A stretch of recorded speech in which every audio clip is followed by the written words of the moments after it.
Alright folks, in this video we're going to look at how to arrange your images, and this is really organizing everything in a really unique and sometimes powerful way. So here we go.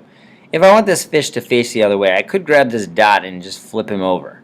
And so if I grab the dot, flip him over, it worked, but if you notice I actually overstretched him. Now he's kind of messed up. So I'm going to undo a couple of undos. Instead of doing it that way, I can go to Arrange, and I can flip him, regroup,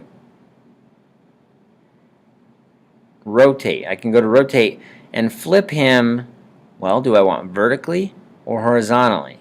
Well, let's try it. If I click vertically, he actually flips totally upside down. That's not what I wanted to do.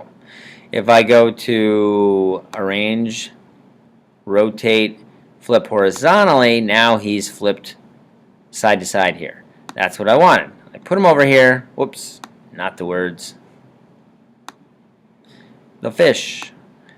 Click on the fish, I move him over here, and uh-oh, the fish is behind the water. I want the fish in front of the water. So what I'm going to do is go back to Arrange, and I'm going to go to Order. The order in which things are appearing on the page is not what I want.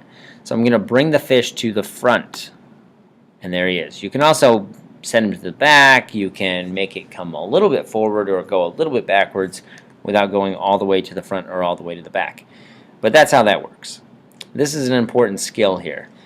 By holding the Shift key and clicking on another object, I can combine two separate objects. Now I have two things selected at one time by holding the Shift key while you click.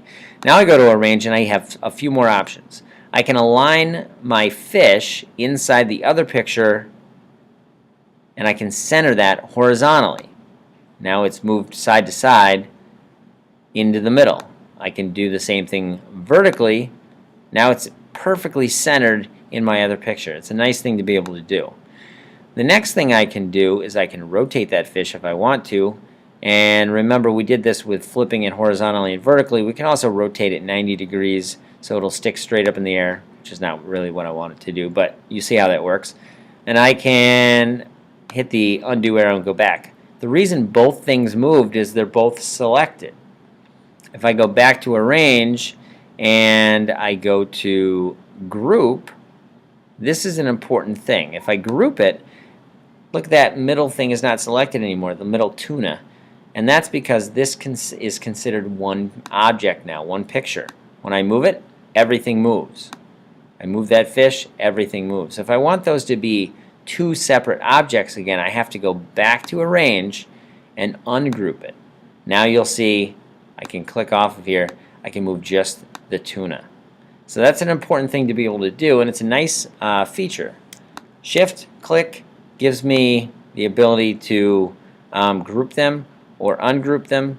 Rotate, we talked about, also has the flip horizontally and vertically, and these are really, really important things to be able to do.